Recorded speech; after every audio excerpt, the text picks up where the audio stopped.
Frank Marshall est le cofondateur de la société de production Amblin aux côtés de Steven Spielberg et Kathleen Kennedy. Spielberg et lui sont amis et ont produit une grande quantité de films ensemble, dont Retour vers le futur, Les Indiana Jones, Les Guerriers de la nuit ou Gremlins. Marshall est également réalisateur de seconde équipe pour Spielberg et Robert Zemeckis. Sur le tournage du film Always de son ami Steven Spielberg, le producteur Jeffrey Katzenberg de Disney lui propose de prendre le fauteuil de réalisateur, pour la première fois de sa carrière, pour la toute première réalisation de la boîte de distribution Hollywood Pictures, qui a été fraîchement créée par la Walt Disney Company, pour distribuer des films plus adultes que ceux de Touchstone lui appartenant également. Steven Spielberg assurera une partie de la production pour encourager son ami. Ce film s'appellera Arachnophobie et sortira en 1991. Le film raconte l'histoire d'une équipe de scientifiques revenant d'un voyage en Amérique du Sud qui ramène, après la mort d'un photographe qui les accompagnait, une araignée mortelle dans une petite ville des États-Unis. Cette araignée s'accouple avec une araignée domestique et inoffensive et leurs progénitures vont se répandre à travers la petite bourgade. Ross Jennings, un médecin nouvellement installé avec sa famille, va avoir des soupçons quand les morts inexplicables commencent à s'accumuler à la morgue. Les premiers scripts sont retouchés par les scénaristes Don Jacoby et Wesley Strick à l'arrivée de Frank Marshall aux manettes, car celui-ci les trouve trop sérieux et n'est pas vraiment intéressé par le genre horrifique, et préfère signer une comédie angoissante avec une ambiance plus légère et ironique. Et cette idée n'est pas pour déplaire à la firme aux grandes oreilles, qui veut en profiter pour élargir leur audience au public adolescent. Malgré les retouches, le film reste assez sérieux dans son ensemble, mais quelques touches et aspects humoristiques font leur apparition, notamment autour du personnage de Delbert, un dératiseur interprété par le brillant John Goodman.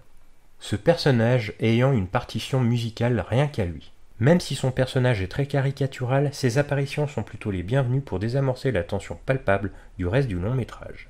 Contrairement à d'autres productions parlant d'araignées, le scénario et son traitement sont très cohérents et réalistes. Grâce à la préservation de la véritable échelle des arachnides, qui conservent leur vraie taille, contre celle de taille surdimensionnée dans d'autres productions.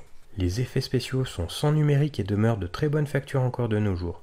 De vraies araignées ou en animatronique ont été utilisées, ce qui donne un aspect réel et organique, contrairement aux productions plus récentes qui donnent un rendu beaucoup moins réaliste avec les effets numériques. Frank Marshall souhaite toutefois rendre hommage au cinéma de science-fiction des années 50 et 60 qui ont bercé son enfance. Le long métrage est également inspiré du film Les oiseaux d'Alfred Hitchcock, transposant l'attaque des volatiles par des araignées. La trame reprend celle des Dents de la mer de Steven Spielberg à moindre mesure, notamment sur le personnage principal obligé d'affronter sa phobie.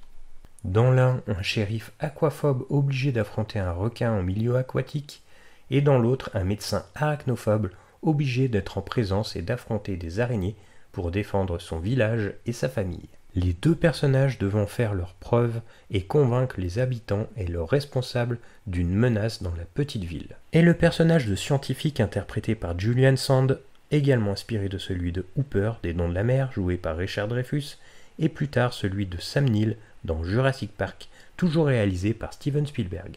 Même si le début du film prend tout son temps, la deuxième partie entre bien dans le vif du sujet avec la prise de conscience du danger.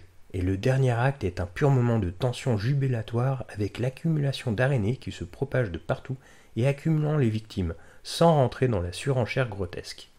La peur est très bien gérée et l'acteur Jeff Daniels nous fait parfaitement ressentir la phobie de son personnage avec sobriété. La tension est palpable sur plusieurs niveaux, elle commence avec une série de morts suspectes, les décès sont soudains et la mise en scène emprunte le point de vue des araignées. La caméra est posée au plus près des petites bêtes pour suggérer l'angoisse désirée, les araignées s'immisçant dans des endroits aussi banals que anodins, sans susciter le moindre doute chez les victimes.